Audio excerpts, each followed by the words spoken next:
I'm sure you're tired of old millennial geezers like me talking about the video rental store, but really back in the 1990s, that was how you tried new video games. Like, I couldn't afford to just go out and buy every new cartridge that I wanted to try, but I could convince my parents to add an extra rental when we went out to Hollywood Video. And since I didn't have any clue what games were good or not, I mean, I didn't have a subscription to a video game magazine and the internet wasn't really a thing yet, all I really had to go by was box art and vibes.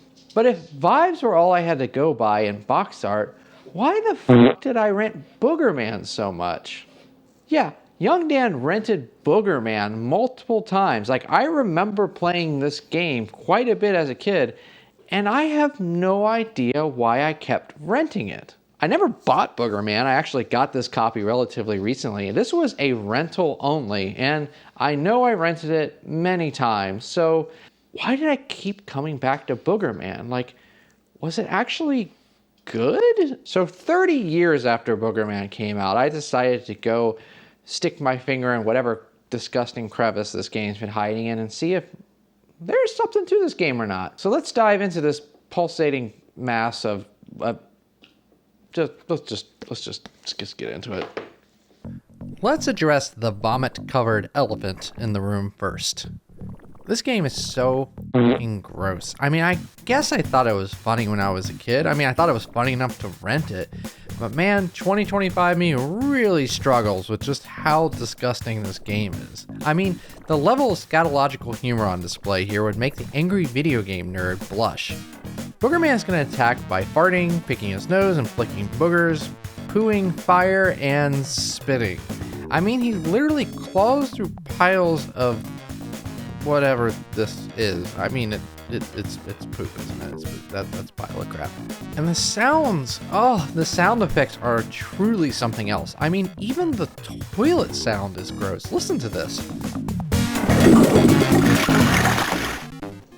Speaking of toilets, Boogerman's not the only guy that's crawling around toilets and pipes on a regular basis. If I remember, there's a certain Italian plumber that's quite popular that he's climbing through all sorts of raw sewage on a regular basis. Like, why aren't we talking about that? Why aren't we talking about what he smells like? I mean, it's disgusting when Boogerman does it, yet Mario gets a pass. You know you're in trouble when the back of the box literally says, "No blood and guts, just everyday clean gross fun." The box literally has to specify what kind of bodily fluids is featured in this game.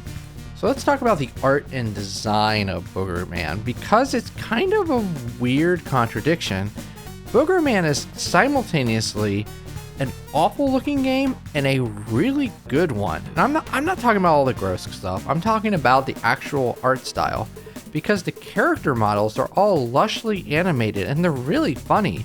I mean, that goes for Boogerman himself, who's just full of all kinds of wacky expressions, and it almost feels a little bit like Aladdin and Earthworm Jim with how fluid his movement is. I mean, it's pretty impressive. Watch him get sucked up into a nose. Like, look at all the frames and goofy little effects there. Like, that's great. There's even a button to make him just say booger on the Super Nintendo, because I guess if nothing else, this game knows what it's all about.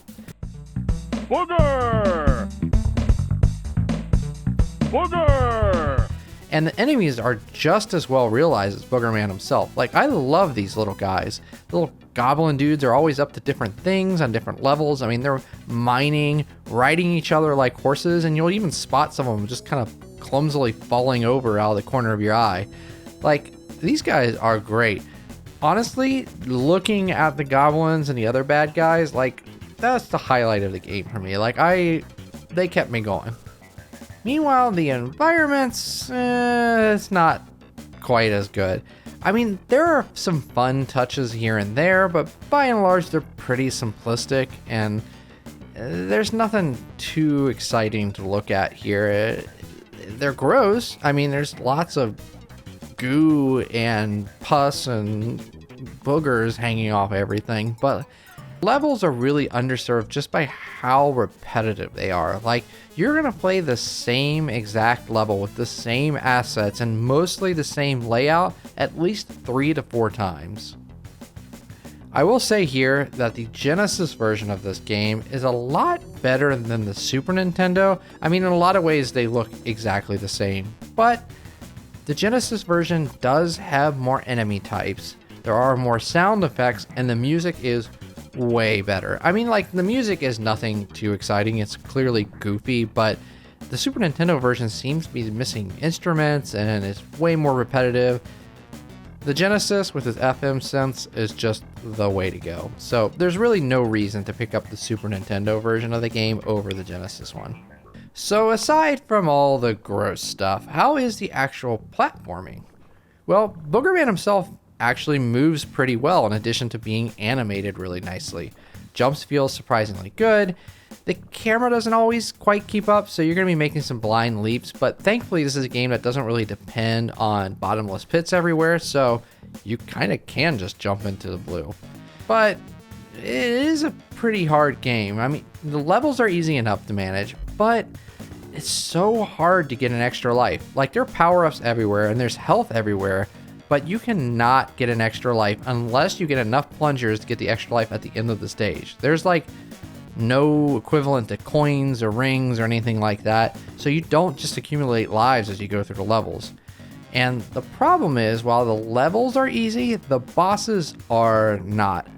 The bosses are really cool looking, and they have like all kinds of fun little catchphrases and whatnot, but man, when you only have like 1 or 2 lives, they will crush you. There's no way to like really suss out their patterns or figure out what they're doing before you're back at the beginning of the level.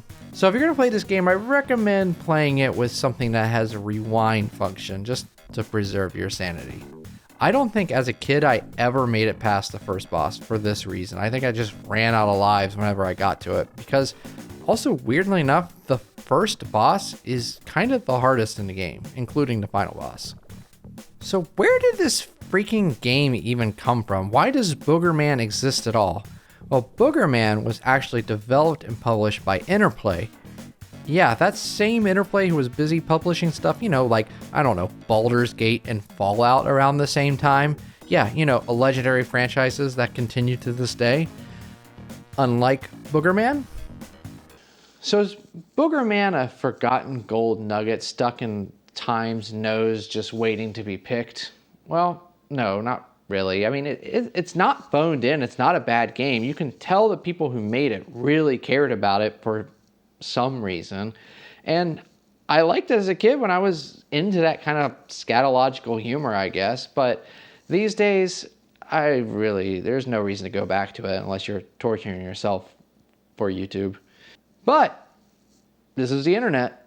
You might be into gross shit. And if you are, this might be the game for you. I'm not going to yuck your yum. I made this video trying to understand why young Dan would play this game so much. And I really don't feel like I got any closer to the truth. But I think that's just because I'm a different person. I'm not a little kid anymore. And this really is a game made for little kids in the weirdest way possible. Like, this is a children's game, but not because it's dumbed down, but because I don't think adults can handle this game. All I know is that sometimes there are nights at the movie rental store where everything is checked out, all the good games are gone, and there's only a few things left. And of those games, Boogerman was always in stock. And you're not gonna go home without a game to play for the weekend, not if your parents say you can rent a game. So if you got nothing else to play, Boogerman's good enough for a rental, but not a purchase. Don't buy Boogerman. If you enjoyed this video, like, subscribe, all that fun stuff. I know I haven't been around here a ton lately, but I plan on changing that, getting back to it. I've been doing a lot of videos over the past year from my photography channel, which is just at Dan Finnan. That's my name. And I do all sorts of film stuff over there. I mean, it's all old technology, just like this channel, just different kind of technology. But you know what? This year I'm going to make more time for the important things in life, like Boogerman.